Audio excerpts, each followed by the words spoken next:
The seasons turned, and with them, the scars left by Cornelius's dark presence began to heal. Charnwood, once shrouded in an oppressive aura, blossomed into its former splendor. The fields grew lush with greenery, vibrant with wildflowers and the gentle hum of bees. The breeze carried a sense of renewal, as though the land itself had exhaled after years of holding its breath. Neil found himself easing back into a simpler rhythm of life. The shack, no longer a battleground for the supernatural, became a home again. Quiet, warm, and unassuming, he spent his days tending to the land, his hands reacquainting themselves with honest work, sowing seeds and repairing fences. There were moments when he would stop, leaning on his spade, and gaze out over the plot with a faint smile. The weight he once carried had lifted, replaced by a growing sense of peace. Zack visited often, his youthful energy a welcome presence in the otherwise tranquil space.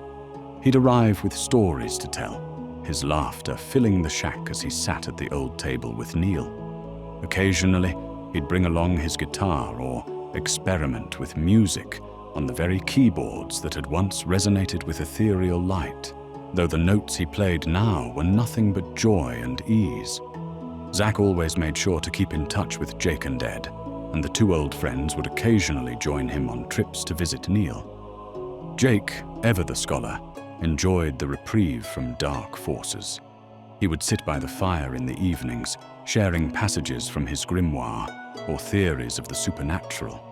Ed, still fond of the 9-stringed instrument, would sometimes surprise the group with his playing, his melodies light-hearted and soothing, a reminder of their triumph over the shadows.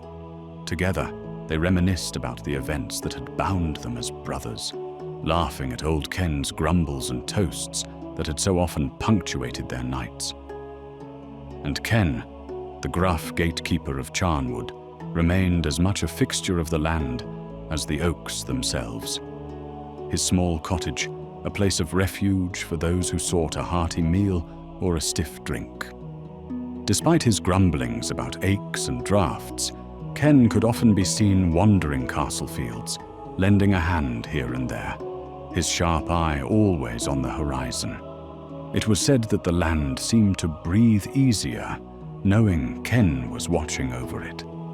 As time passed, the shadows of the past faded, lingering only as stories told around campfires or over cups of tea on a quiet evening. Neil's shack, the fields of Charnwood, and the lives of those who had fought so bravely found themselves touched by light once more. And though the amulet lay buried, its darkness sealed and contained, the bonds forged through the ordeal stood as a testament to the strength of friendship, love, and the enduring hope of humanity.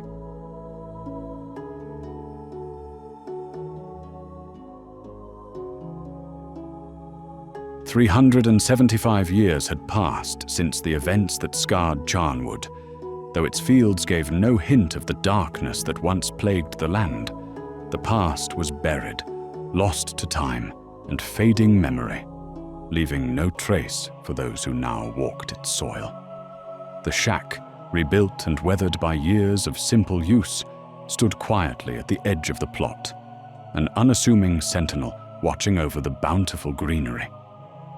Neil lived there, a man of quiet routines and peaceful mornings. He had no knowledge of the battles fought centuries before, no inkling of the malevolence once sealed beneath the land he called home.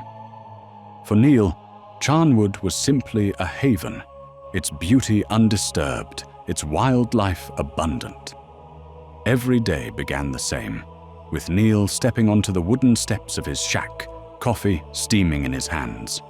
He'd feed the birds, scattering seeds to entice them close.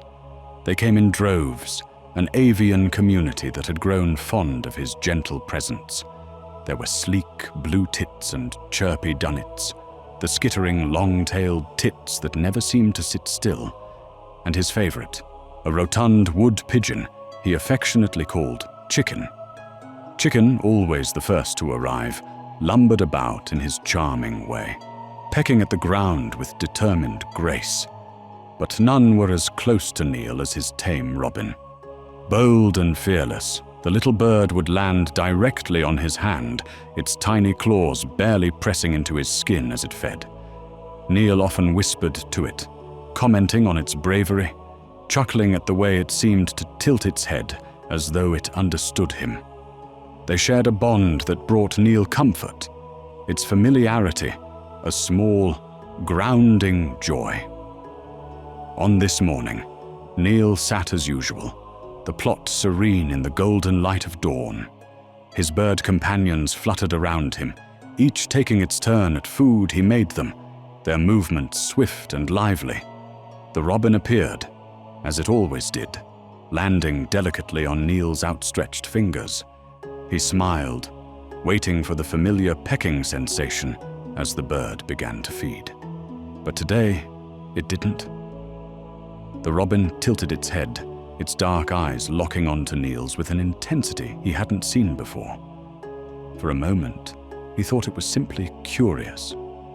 But then he noticed the faint glow. A soft yellow light pulsed from the robin's eyes, subtle at first, but unmistakable. Neil froze, the warmth of the coffee in his hand suddenly feeling distant.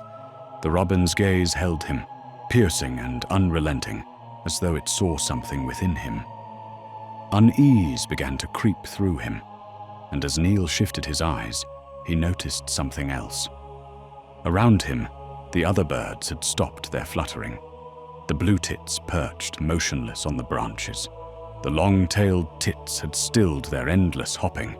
Even Chicken stood rigid, head tilted, his robust form unnaturally still. All of them stared at Neil, their eyes glowing the same soft yellow as the robin's. Neil's breath caught in his throat, the peaceful rhythm of his morning breaking under the weight of their fixed gazes.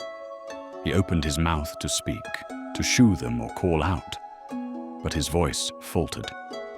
The birds didn't move, their collective stare heavy and unnatural. Neil's hand trembled, the robin still perched as though rooted to his skin. The breeze around the plot seemed to pause, the quiet turning into something heavier, more suffocating. Neil glanced around the garden, where years ago a hole had been filled, though he had no knowledge of what lay beneath. And as the robin finally took off, disappearing into the thicket with a sharp chirp, Neil could not shake the feeling that something strange and forgotten was stirring.